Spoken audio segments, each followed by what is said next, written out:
बांगलादेशातील हिंदूंवरील अत्याचाराविरोधात सकल हिंदू समाज रायगडच्या वतीनं जागतिक मानवाधिकार दिनी पनवेलमध्ये मानवी साखळीद्वारे जोरदार निदर्शनं करत बांगलादेश सरकारचा तीव्र निषेध करण्यात आला।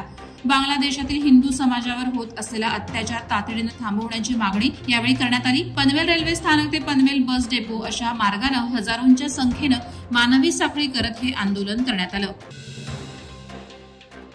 प्रकल्पग्रस्तांच्या नेत्या भाजपा आमदार मंदा म्हात्रे यांनी राज्यभरातील कोळीवाड्याचा प्रश्न आपल्या हाती घेतलाय। महाराष्ट्रातील स्थानिक भूमिपुत्रांचे कोळीवाडे सुरक्षित राहावे, कोळीवाड्यातील स्थानिक भूमिपुत्रांच्या घरावर होणारी तोडक कारवाई थांबावी आणि त्यासाठी कोळीवाड्यातील घरे स्थानिक भूमिपुत्रांच्या नावे करावीत अशी मागणी मुख्यमंत्री देवेंद्र फडणवीस आणि विधानसभा अध्यक्ष राहुल नार्वेकर यांच्याकडे करणार आहेत। हा प्रश्न आगामी हिवाळी अधिवेशनात मांडण्यात येणार असून कोळीवाड्यातील नागरिकांना न्याय मिळेल अशी अपेक्षा आमदार मंदा म्हात्रे यांनी व्यक्त केली आहे। माणगावकरांच्या मनोरंजनासाठी हितेनछेडा आयोजित धरुभाई महोत्सव माणगाव 2024 या महोत्सवाला जनतेकडून प्रचंड प्रतिसाद मिळत आहे। या महोत्सवात विविध वस्तूंची दुकानं आणि प्रदर्शनं भरवण्यात आली आहेत। तसंच विशेष सेलिब्रिटींचे कला प्रदर्शनाची मेजवानी देखील ठेवण्यात आली। त्यामध्ये 10 डिसेंबरला रात्री महाराष्ट्राची प्रसिद्ध लावणी नृत्यांगना गौतमी पाटील यांचा शो आयोजित करण्यात आला होता। या शोला माणगावकरांकडून प्रचंड प्रतिसाद मिळाला। रिलायन्स इंडस्ट्रीज लिमिटेड नागोठणे कंपनीच्या संलग्न बेडसे झोतीरपाडा ग्रामपंचायत हद्दीत नवीन प्रकल्पाची उभारणी होतीये। अशातच रिलायन्स नागोठणे कंपनीच्या मनमानी कारभाराविरोधात बेडसे, सिद्धार्थनगर आणि विभागातील शेतकरी चांगलेच आक्रमक झाले। आपली शेत जमीन वाचवण्यासाठी पाईपलाईन बाधित शेतकरी योगेश अडसुळे आणि अन्य शेतकऱ्यांनी दंड थोपटलेत। रिलायन्स नागोठणे कंपनीच्या विरोधात शेतकरी योगेश अडसुळे यांनी आजपासून आमरण उपोषण सुरू केले। या लढ्याला शेतकरी, भूमिपुत्र, प्रकल्पग्रस्त ग्रामस्थांनी आंदोलनाला पाठिंबा दर्शवलाय। माणगाव तालुक्यातील मौजे उणेगाव येथे गावठाण लगत इंडस कंपनीचे टॉवर आहेत। हे काम भरवस्तीला लागूनच करत असल्याने ग्रामस्थांनी याचा विरोध केला होता। त्यासाठी त्यांनी ग्रामपंचायतीस काम थांबवण्यास अर्ज देखील केला होता। तरी देखील टॉवरचं काम पूर्ण होऊन टॉवर सुरू करण्यात आलाय।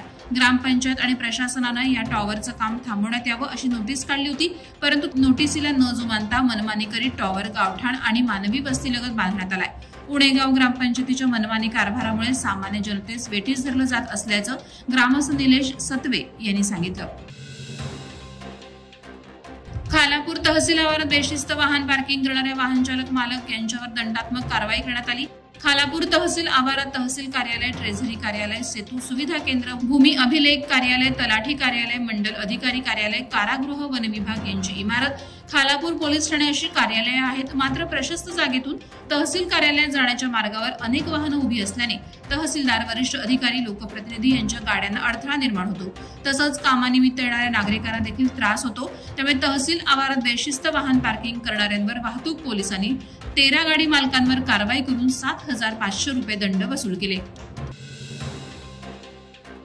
हमरापूर विभाग प्रीमियर लीग 2025च्या चौथ्या पर्वाच्या ऑक्शन डे सोहळ्याचं आयोजन 10 डिसेंबर रोजी म्हाडा कॉलनी येथील रविराज फार्म हाऊस येथे करण्यात आलं होतं। क्रिकेटची आवड असणाराच क्रिकेट सामने भरवत असतो आणि क्रिकेट खेळाडूंना प्रोत्साहन देत असतो। हे काम वैकुंठदादा पाटील हे उत्तम प्रकारे करत असल्याचं समाजसेवक दत्ता कांबळे यांनी सांगितलं। यावेळी हमरापूर विभाग प्रीमियर लीग ऑक्शन डे सोहळ्याचा शुभारंभ युवा नेते, जिल्हा परिषद माजी विरोधी पक्षनेते तथा भाजप उपजिल्हाध्यक्ष वैकुंठदादा पाटील आणि दत्ता कांबळे यांच्या हस्ते करण्यात आले। मुंबई पुणे एक्सप्रेस वेवर रात्री शॉर्ट सर्किट होऊन ट्रेलरच्या केबिनला भीषण आग लागली। या आगीत ट्रेलरची केबिन पूर्णपणे जळून खाक झाली। सुदैवाने चालक बचावलाय। मुंबई पुणे एक्सप्रेस वेवरून ट्रेलर हा पुण्यावरून JNPTकडे जात असताना तो बोरघाटात फुडमॉल जवळ आला असता त्याच्या इंजिनमध्ये शॉर्ट सर्किट होऊन केबिनला भीषण आग लागली।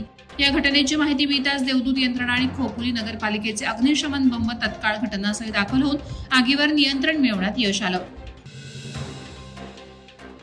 नागोठणे श्री साईबाबा भक्तांकडून काही वर्षांपूर्वी स्थापन करण्यात आलेल्या श्री साई सेवक मित्र मंडळाच्या वतीनं आयोजित करण्यात आलेल्या 13व्या नागोठणे ते शिर्डी पालखी पदयात्रा सोहळ्याला बुधवारी दिनांक 11 डिसेंबर रोजी नागोठणेची आराध्य ग्रामदेवता श्री जोगेश्वरी माता व्याघ्रेश्वर आणि भैरवनाथ महाराजांचं दर्शन घेऊन श्री जोगेश्वरी माता मंदिरापासून सुरुवात झाली। या पदयात्रा पालखी सोहळ्यात नागोठण्यातील साई भक्त बहुसंख्येनं सहभागी झाले आहेत।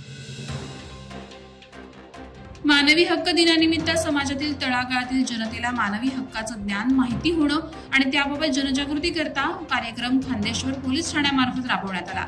खांदेश्वर पोलीस ठाणे हद्दीत जिल्हा परिषद शाळा आसुडगाव, आगरी शाळा सेक्टर 6, खांदा कॉलनी, पनवेल येथे विद्यार्थी आणि शिक्षकांना मानवी हक्क दिन निमित्त पोलीस दलाची माहिती दिली। त्याचप्रमाणे सायबर सुरक्षा आणि गुन्हे प्रतिबंध, व्यसनमुक्ती आणि अंमली पदार्थ प्रतिबंध, आर्थिक फसवणूक आणि प्रतिबंधक उपाय आणि बालकाची सुरक्षा आणि नागरिकांचे पोलीस मदतीसाठी डायल 112 क्रमांकाची माहिती देण्यात आली। वादळवारा लाईव्हसाठी न्यूज ब्युरो, रायगड।